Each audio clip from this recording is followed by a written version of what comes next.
Hey guys, welcome back to Free Car Repair. Thank you guys for watching and subscribing to the channel. Today will be super helpful video to any of you having a Ford F-150, that generation we're talking about here, 2015, 16, 17. If you have one of those, you need to find where the EVAP fuse, also known as canister vent solenoid fuse, is located, which fuse you need to check, where to buy cheap fuses from, and why it's important to test fuses and relays. That way you don't waste time and money. All that will be covered in this video today. Make sure to stay till the end.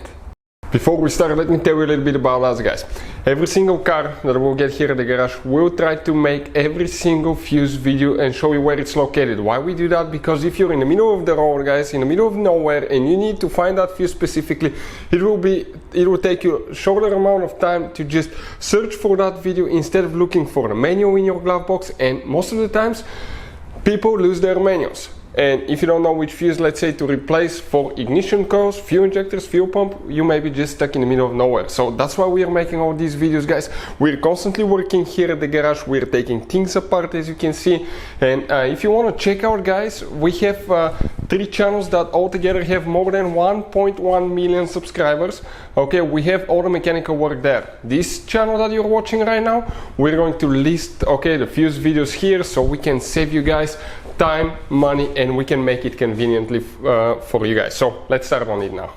So we're going to demonstrate here, guys, on a 2016 Ford F-150. Specifically for that generation truck, you have 2 fuse boxes, but we'll need to open just one of them. That's located in the engine bay. You can see this is the engine fuse box located, if you pay attention, right here, right behind the car battery. You have a fuse box right here. That's the cover.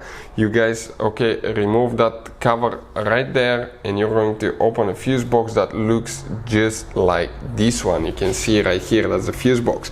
Before we continue, let's explain why it's important to test fuses and relays. That way you don't waste your time and money.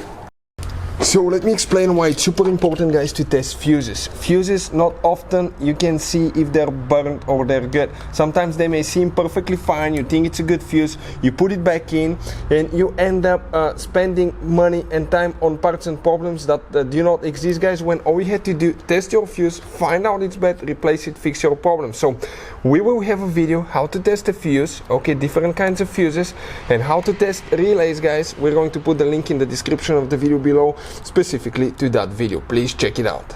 Which fuses for the EVAP system? First, let's tell you something, guys. You have different kinds of fuses, relays that are Ford specific, could be hard to find in small towns or really overpriced, and if you need them, you're in the middle of nowhere, you may not be able to drive your truck. So we'll put a link in the description of the video below where you can buy some spare fuses, or if you need to replace a fuse, keep some in the glove box for peace of mind, so you're not stuck in the middle of nowhere. The EVAP fuse, guys, will be known as fuse number 95. So if you come in that fuse panel right here on the right side, guys, and you start from the bottom, 1, 2, that second fuse right here will be the one that you will need to check. This is the EVAP canister vent valve fuse. Thank you for watching. See you next time.